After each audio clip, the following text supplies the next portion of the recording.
নমস্কার,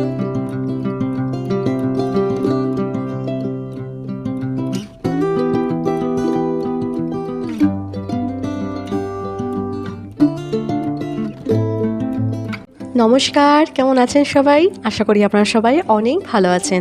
আমার নতুন একটি ব্লগে আপনাদের আরও একবার স্বাগত জানাই। আজকের দিনটা হলো শনিবার, সকাল এখন 9টা মতন বাজে। বাইরেটা দেখুন কী দারুণ লাগছে।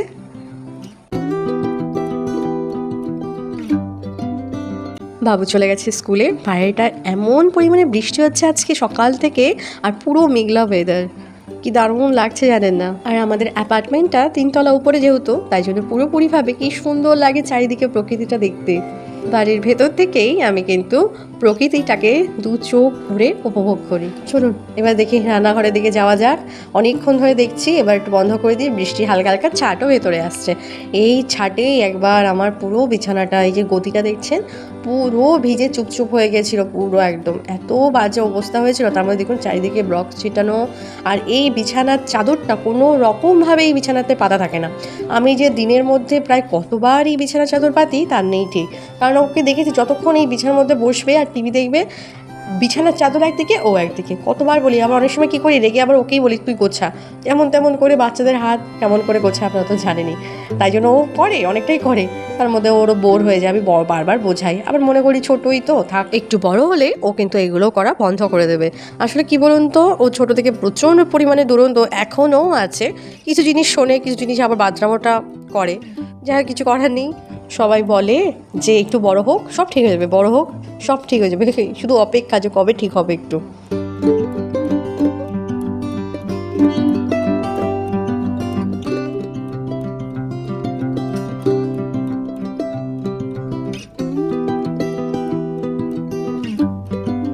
এক টানা বৃষ্টি হয়ে যাচ্ছে, তার মধ্যে গাছপালাগুলো দেখুন কি দারুণ লাগছে দেখতে।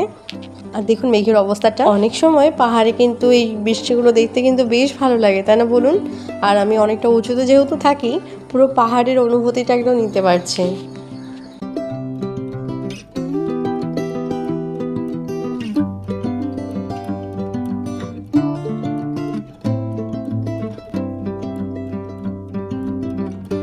এখন বেলা 12টা মতন বাজে, আর কিছুক্ষণের মধ্যে বাবুও বাড়ি চলে আসবে।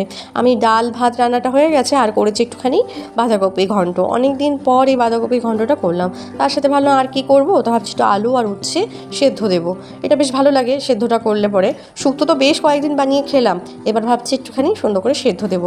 তাহলে প্রায় রান্নাটা হয়ে গেছে। আজকে এমনিতেও ভাবলাম যে খুব বেশি একটা রান্নাবান্না করবো না, রাতের বেলা অন্য কিছু রান্না করবো। এই দেখুন একদম অল্প করে আমি রান্নাটা করি। কিছু কিছু রান্না আছে যে শুকনো রান্নাটা বেশি ভালো লাগে। অনেক সময় দেখবেন বেঁচে যাওয়া যে ডালটা, ওটাকে বেশ শুকনো করলে খুব সুন্দর টেস্ট আসে, তাই না বলুন? আর তার মধ্যে বাঁধাকপি ঘন্টটাও শুকনো, তারপরে পালং শাকের যে ঘন্টটা একদম মানে যে শাকটার ঘ্যাট যেটা বলে, একদম শুকনো করে বানালে খুব সুন্দর লাগে খেতে, জানেন না? আর আমি যেহেতু ভালোবাসি, বেশ ভালোও লাগে রান্না। এদিকে করছি আমি রান্না করতে করতে চলে এসেছে একটা পার্সেল। এই পার্সেলটা জানেন কি এনেছি? আসলে সামনে তো জন্মাষ্টমী, আমি সেরকম অনলাইন থেকে বলতে গেলে ঠাকুরের জন্য খুব একটা জিনিস আমি নিই না। যখনই কলকাতায় যাই তখনই আমি ঠাকুরের জন্য বিভিন্ন রকমের জামা, বলতে গেলে এক গুচ্ছ আমি কিনে নিয়ে আসি। আমার প্রায় 3-4 বছর চলে যায়। আমি প্রথম ঠাকুরের জন্য মানে বড় গোপালের জন্য আমি কিনেছি হচ্ছে মুকুট, যে মাধব বলেছিলাম তার জন্য, মাধবের জন্য আমি কিনেছি এই মুকুটটা। দুটো কম্বো প্যাক এসছে, আর কি দারুণ লাগছে দেখতে। দেখুন কি সুন্দর সাদার মধ্যে। গোপালকে আমি এখনও পর্যন্ত আমি সাদা রঙের কোনো পোশাক এখনও পরাইনি, বিভিন্ন কালার পরেছে, সাদা রঙের এখনও পরাইনি। কিন্তু দেখুন মুকুটটা একবার কি সুন্দর লাগছে। তার মধ্যে এসেছে একটা চুল, আর একটা হচ্ছে মানে দুটো মুকুট আর একটা চুল। আমরা অনেক সময় যখন অনলাইন থেকে কিছু জিনিস অর্ডার করে থাকি, তখন দেখবেন অনেক সময় অনেক বক্সের ভেতরে থ্যাংক ইউ কুপনটা থাকে, মানে থ্যাংক ইউ একটা কার্ড থাকে, পাশে থাকে একটা কিউআর কোড।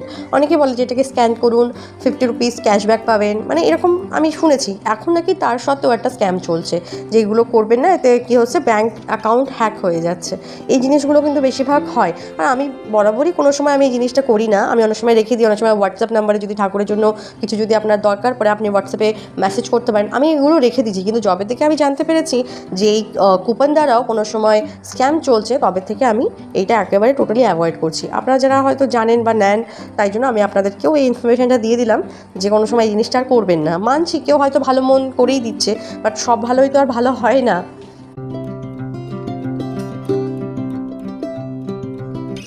এখন সন্ধ্যে 7:30 মতন বাজে। আমি অর্ডার করেছিলাম ব্লিঙ্কিট থেকে যে জিনিসপত্র, একটু ধনেপাতা অর্ডার করেছিলাম আর মোটামুটি অর্ডার করেছিলাম হচ্ছে মশলাপাতি, যেমন আপনার হচ্ছে একটুখানি গোলমরিচ, লবঙ্গ আর বিভিন্ন রকমের ইলাইচি, তারপরে টুকটুক করে জিনিসপত্র অর্ডার আমি করেছিলাম। বেশ ভালো পেলাম। দেখলাম আমি প্রথমে নিচ্ছিলাম গোলমরিচের গুঁড়োটা দেখলাম এতটা দাম বেশি, ওর থেকে গোলমরিচটা মনে হচ্ছে একটু বেশি কোয়ান্টিটিতেও পাওয়া যাবে, তার মধ্যে মানে কম রেঞ্জের মধ্যে চলেও আসবে।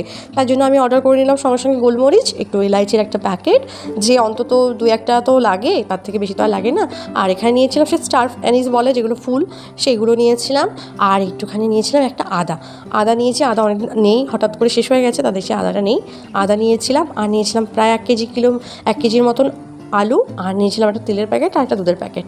ব্যাস, তাহলে ব্লগটা আমি এখানেই শেষ করছি। ভালো লাগলে অবশ্যই করে লাইক, শেয়ার অ্যান্ড সাবস্ক্রাইব করতে একদম ভুলবেন না।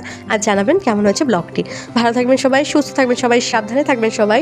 দেখা হচ্ছে খুব শীঘ্রই নতুন একটি ব্লগে। আর ব্লগটি যদি ভালো লেগে থাকে কমেন্ট সেকশনে অবশ্যই করে জানাবেন।